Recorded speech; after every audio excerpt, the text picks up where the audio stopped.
ఎందుకు వెళ్ళిపోయాడు? మీరేది చెప్పిన మాట ఎక్కడ విన్నారు? ఇంట్లోకి రెండంటేనే రాని వాళ్ళకి ఎవడు చెప్తాడు? బయటికి వచ్చిన వాడు చెప్పారు వెళ్ళిపోమ్మనే చెప్తాడు కదండి. కాబట్టి పట్టు విడుపు అని రెండు మాటలు మనకి శాస్త్రంలో ఉన్నాయి. ఏది ఎక్కడి వరకు పట్టుకోవాలో అక్కడ వరకే పట్టుకుని ఎప్పుడు విడిచిపెట్టాలో అప్పుడు విడిచిపెట్టేయాలి. అందుకే పట్టు విడుపు ఉండాలండి, పట్టు విడుపు ఉండాలండి అని అంటారు. పట్టు విడుపు అన్నటువంటి శాస్త్రం మీకు అలవాటు అవ్వకపోతే శంభుదేవుని అనుగ్రహం జీవితంలో రాదు. కొన్ని పట్టుకోవాలి, కొన్ని వదిలేస్తుండాలి.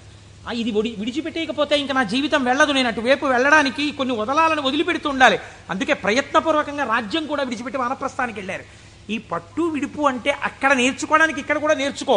ఇక్కడే రాంది అక్కడే వస్తుంది నీకు, నేను ఏమి విడిచిపెడతావు?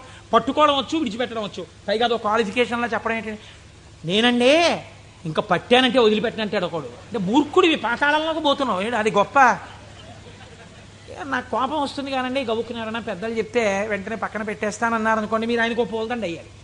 అంతేగాని నాకే గాని కోపం వచ్చిందా హరిబ్రహ్మాదులు వచ్చి చెప్పినా వినండి అంటాడు.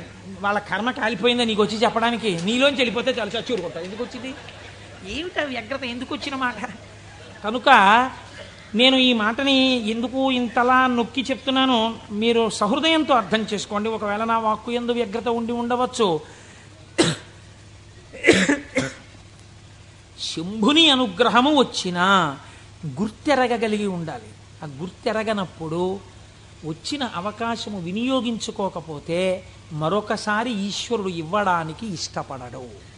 కనుక మనకి అటువంటి మనస్సు కూడా కావాలి. ఈశ్వరా, నీ అనుగ్రహము మాయందు ప్రసరించినప్పుడు దాన్ని నిలబెట్టుకోగలిగిన స్థితిని కూడా నీవే అనుగ్రహించు అని మనం ఆ శంభుదేవుని పాదములు పట్టి ప్రార్థన చేసి